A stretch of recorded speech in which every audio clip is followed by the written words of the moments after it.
Okay, dear friends, as advertised, Pirkei Avot, chapter 2, Mishnah 9. Now, as I said in this chapter, because Mishnah 8 is a very long Mishnah, some people divide it up, especially in the Sidurim. So we basically did the first half of Mishnah 8, and we're going to do the second half and Mishnah 9, just to remind what we're talking about. Rabbi Yochanan ben Zakkai is the one who is this Mishnah is about. This is Yochanan ben Zakkai, who I mentioned a few weeks ago, who built Kerem b'Yavne, Yavne, which was the yeshiva that he built, basically the academy after the destruction of the temple, in order to save the Jewish people through the study of Torah. And that's the same Rabbi Yochanan ben Zakkai who was a student of Hillel Shammai, and said, if you studied a lot of Torah, don't commend yourself so much because that's why you were created.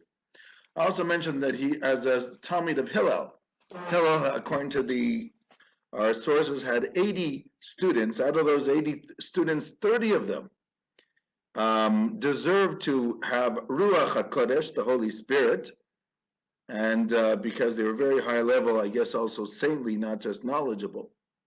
And it says the greatest among them was Yonatan ben Uziel, and the least among them was Yochanan ben Zakkai, who was a great scholar and really knew vast amounts of knowledge.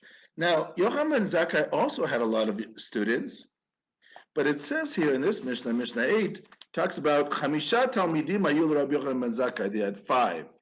So most of the commentaries understand that these were the 5 dominant ones, not that these were the only 5 students that he had, especially since he was the president of the academy of Yavne. So obviously there were more students than 5 in that academy. And what are the names of these students?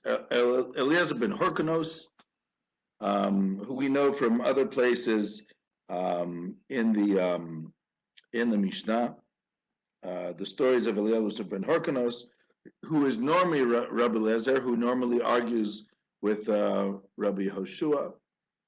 So Rabbi Eliezer ben Horkonos, Rabbi Yeshua ben Hanania, who is the famous Rabbi Yeshua, and there are a lot of arguments, as I mentioned, between Eliezer and Rabbi Eliezer, Rabbi Yeshua, brought in Braitot and Mishnayot.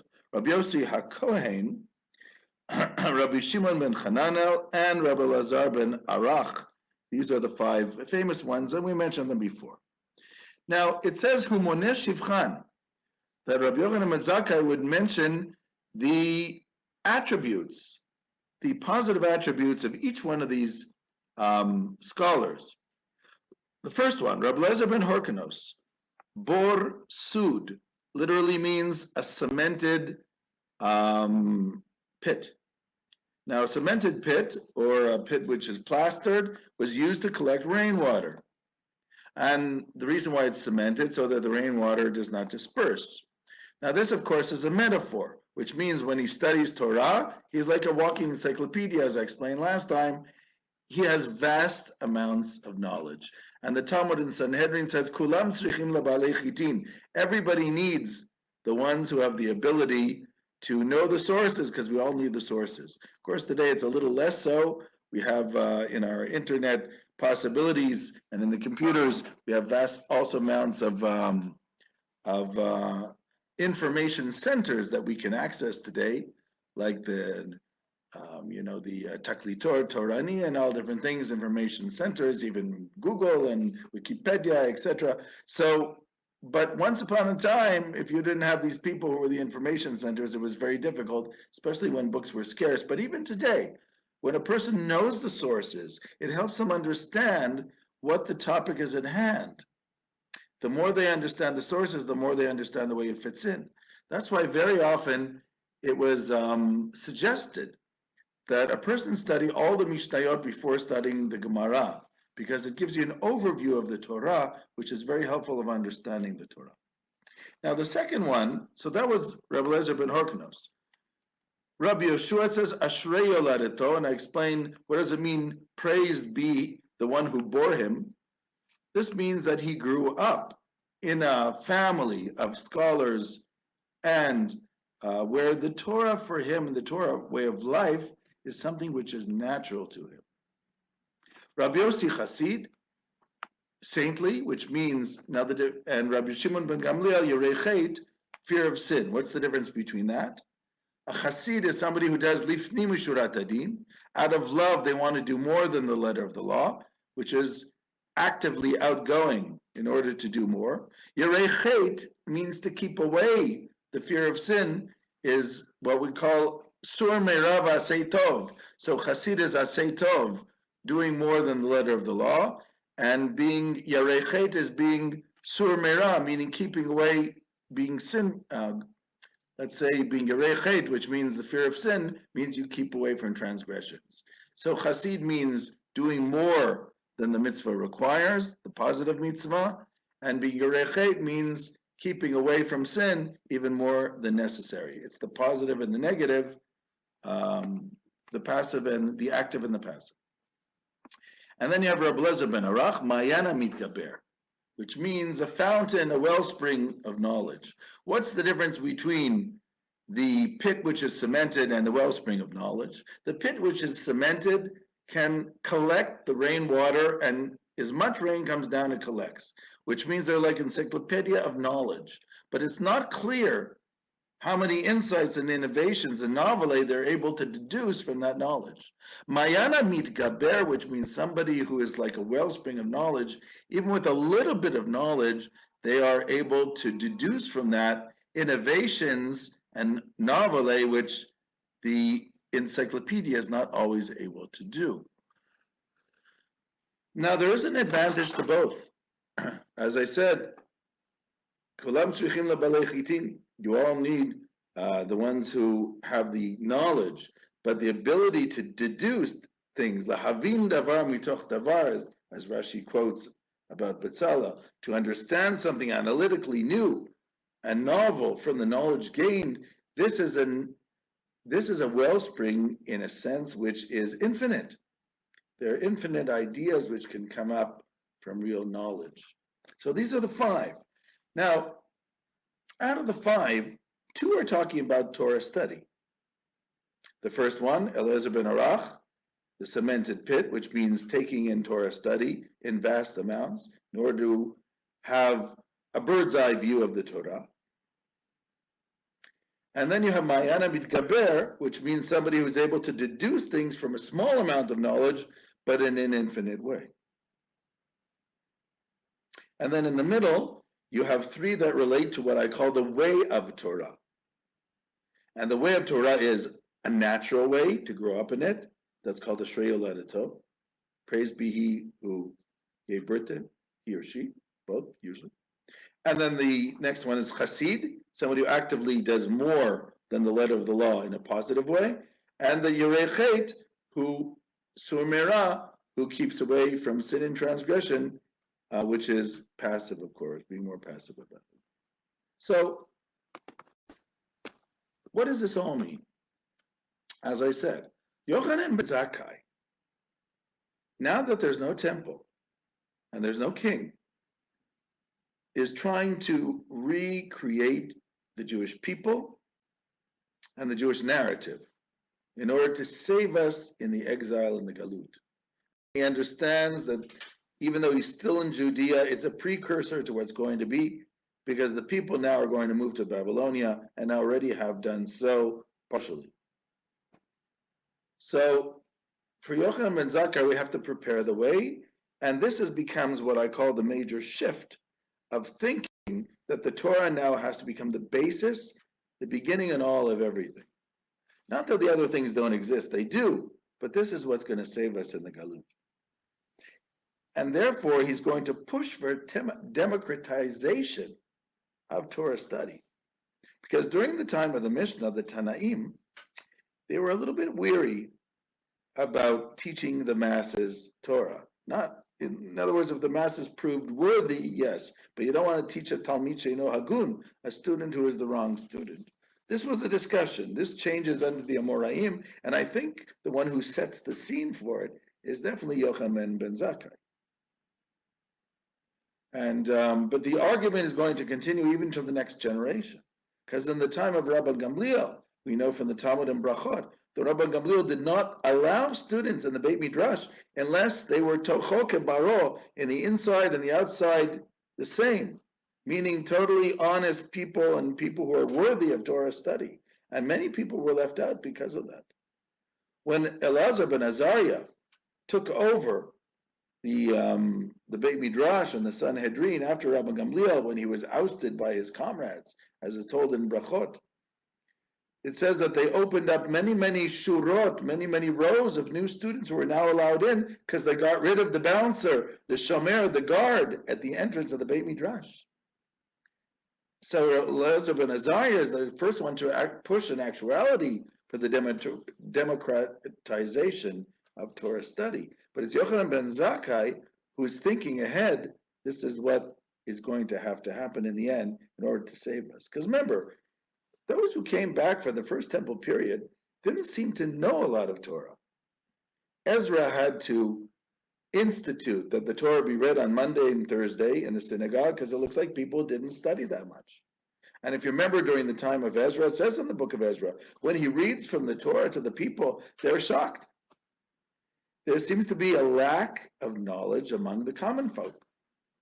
Among the Sofrim, the scribes, and the scholars, yes, but the common folk seem to lack this ability, this knowledge of the Torah.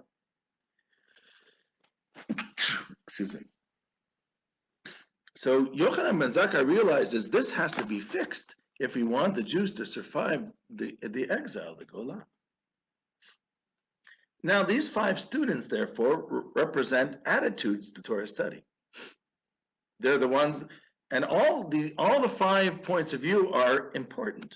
Number 1, you have to have a bird's eye view of Torah. That's Elazar ben Arach. And you also have to be an innovator in Torah. That's, the first one, Eliezer ben Hyrcanos. That's the one who is the Walking Encyclopedia, to have the bird's eye view of Torah. And Elazar ben Arach is Ma'ana Mitgaber. Now, it's interesting, before we continue, the Mishnah itself says, which one's better? Hu haya omer, which means Yochanan ben Zakkai used to say, if all of the sages of Israel were on one side of the balance, and Eliezer ben Hyrcanos, who's the guy with the bird's eye view of Torah because he's the Walking Encyclopedia, was on the other side, he would be weightier than all of them together. Why? Because you can never underestimate the value of somebody who has the wealth of knowledge of Torah. But Abba Shaul says in the name of Yochanan ben Zakkai, if all of the sages of Israel were on one side, and even Eliezer ben Hyrcanos were on that same side, but Eliezer ben Arach was on the other side, that would be more weighty because the one who has the innovation is the greater one. Which is strange. We have 2 traditions in the name of the same Yochanan ben Zakkai. And the question is, which is greater? Because the point is, in a sense, both are important. It's hard to know which is greater. Do you need the bird's eye view of Torah, or do you need to be an innovator? The truth is, it'd be better for you both. But obviously, as somebody once said, God doesn't always give gifts with 2 hands, only with 1 hand. So sometimes you only get one thing and not the other. But you need both. You need the innovators, and you need the bird's eye view people, and halavai if you had both of them together. Now, Mishnah text starts like this, and this will continue. Amar lahem, he said to his students, what is the straight path in which a person should go? So, and now all the 5 are going to give an answer. What is the path in life a person should go? Rabbi Eliezer says, Ayin Tova, good eye. Rabbi Yeshua says, Chaver Tov, a good friend. Rabbi Yossi says, Shachin Tov, a good neighbor. Rabbi Shimon says, Haroet Hanolad, he who can see the future. Rabbi Eliezer ben Arach says, Lev Tov, a good heart. And he said to him, I can see that the words of Rabbi Eliezer ben Arach is the greatest because when you have a good heart, it includes all those other things. And then he said to them, what is a bad path in which a person should avoid? What do you think? And the student said, Rabbi Eliezer said, Ayin Ra'ah, the opposite. An evil eye, a bad eye, looking at people badly. Rabbi Joshua said, Chavera, a bad friend, the opposite of what he said before. Rabbi Yosef said, Shachenra, a bad neighbor, the opposite of what he said before. Interestingly enough, Rabbi Shimon, though, doesn't say the opposite of what he said before, because he says Aroa Nolad, which means for the good path to see the future. And here he says the bad path is somebody who gives a loan, takes a loan, and does not pay it back. Because a person who takes a loan from another person, it's as if they took a loan from the Holy One, blessed be He. And you can never become a righteous person if you are willing to be in such a situation. Rabbi Lezer says, Levra, which is the opposite of what he said before, if you have a bad heart. And then Rabbi Yochanan said, what Rabbi Lezer ben Arach said is the most important, because if you have a bad heart, then you're rotten from within, and all the other bad things will follow. Now, let me explain what's going on here. Again, it's a little hard to show. I'll try to show you this, and I'll try to explain exactly what's going on. Sorry that it doesn't come out clearly here. Maybe I should have done this on Zoom.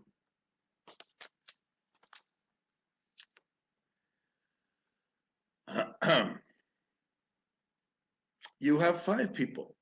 Everything, their praise, the good path and the bad path, they all follow in a direct line of the quotes, and they all match each other with all the 5 people. Let me explain. Rabbi Lezer, it says about him, he is the Walking Encyclopedia. He's like a pit which collects and never loses anything. And what is the good path? To have a good eye, which means to see everything. Just like in Torah, you have to be able to have a bird's eye view of Torah. Also, when it comes to a good path, you have to take, if you have a good eye and you can see at a far distance, you know which path to take. What is the wrong way to go? If you have a bad eye, which means you see very narrowly because you only see what you want to see. And therefore, you never really know what the good path is. I'm continuing. The next one. Who's the next one? The next one is, after Rabbi Lezer, was Rabbi Yeshua. What's the most important thing? And what did Rabbi Yeshua say? Rabbi Yeshua was the one who said, Ashrei Aladeto, meaning has a natural perception of what it means to be a religious Jew and a Torah scholar. And what does Rabbi Yeshua say? What's the good path? Chaver tov, have a good friend. Meaning, because if your friends that you grow up with are going to be good, you will be good. This is Rabbi Yeshua understood from his own experience. I grew up in a good family. They taught me what Torah was. So if you got good friends, they're going to teach you what it is, and you will stay on that path. And what is the bad way? Of course, if you have a bad friend. Rabbi Shimon says, who is Rabbi Shimon? Rabbi Yossi. What do we say about Rabbi Yossi? Rabbi Yossi, it says about him, Chassid. He is saintly. And what does he say? Shachein tov, a good neighbor, which I interpret not that you should find a good neighbor, because that's hard to do. Be a good neighbor. That's the way, that's the attitude of the saintly person. You be the good neighbor. And then, Kemaima panim ala panim, as it says in Mishlei, that like looking into the water, you see your reflection. If you're a good neighbor, that'll influence your neighbors to be good neighbors back. So Shachein Tov, if you can be a good neighbor, that's going to give you a good path in life, because then your neighbors will also be good. And the bad way, of course, is if you're a bad neighbor, that's going to create hostility. Rabbi Shimon, who said Haroet Hanolad, that a wise person is one who can see the future, he's the one who also says, here that you should, the one who is Yarei Ched, I'm sorry. It says about Rabbi Shimon that he's Yarei Ched, he fears sin, and therefore he says the good path is to see the future. Because if you can see into the future, you understand what sin is going to bring you, and therefore you know how to keep away. And you can also realize situations which are going to bring you into bad situations and make you do the wrong things. So if you can see it in advance, you'll just keep away from it. And that's called Haroet Hanolad, that the good path is to see the future is going to bring. And then finally, what's the bad way? Lo ve'sheino meshalem, which means to give a loan which you're not going, which and not paying back, because then you're a chet. You're not keeping away from sin. And this, which might seem in your mind is not a terrible thing, because I got a loan, I'm not stealing, it's just a matter of time. This is going to break you down, because this is how good people break down. Bad people break down because they decide not to do something on purpose. Good people break down slowly. First, they take the loan, which is totally okay. Then they don't pay it back on time. And then they have an excuse when they're not paying it back on time. And then something else comes up and they can't pay it. And then this, and then they start justifying it. And then they start doing it again and again and again. And they're not a good person anymore. These things happen slowly. And if we understand that our business transactions with people have to do with fear of sin, then we understand it has to do also with our relationship to God. You cannot be a God-fearing person and not be just in your business transactions. It is an impossibility. And the final one, Rabbi Eliezer ben Arach, who is the one who's the innovator, he says, what is the best thing, the best way to go? A good heart. Because a good heart will teach you, like a wellspring, what to do. And what to keep away from? A bad heart. Because if you look at everybody wrongly, that'll bring you to one thing and another and bring you to all the negativity. The good heart will bring out all the positivity, the bad heart will bring out the negativity. So the point is, all three things, which means the way they're described, and the way they see the good path, and the way they see the bad path, it's all connected one to another in the way they understand their service before God as Torah scholars. And this is why specifically these five, to teach us in general what is the right path. When it comes to Torah knowledge, we both need extensive Torah knowledge and the ability to try to innovate. When it comes to understanding the Torah, it really is better if you can create a family environment where it becomes naturally. It helps a lot. It takes a long time. I say this to potential converts all the time. As you're studying, it seems difficult. Eventually, it becomes second nature. It's like riding a bicycle. You're going to fall off many times, and eventually, it comes like second nature. Or learning to drive a standard stick shift car. It becomes impossible at the beginning, and then it becomes second nature. So when Torah becomes natural to you, it's just easier to fit into your life. And therefore, also when you have chaver tov, also friends and community who keep Torah, it becomes no more natural to you. Rabbi Yossi, who is the Chassid who likes doing more than the letter of the law, he says, also make yourself the good neighbor and keep away from being the bad neighbor.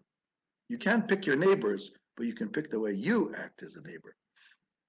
And Rabbi Shimon said, you can pick your friends, it's hard to pick your neighbors. And Rabbi Shimon says, yarei chet, which means if somebody's fear of sin, then also to do that, you always have to look into the future and what the results of your actions are going to be.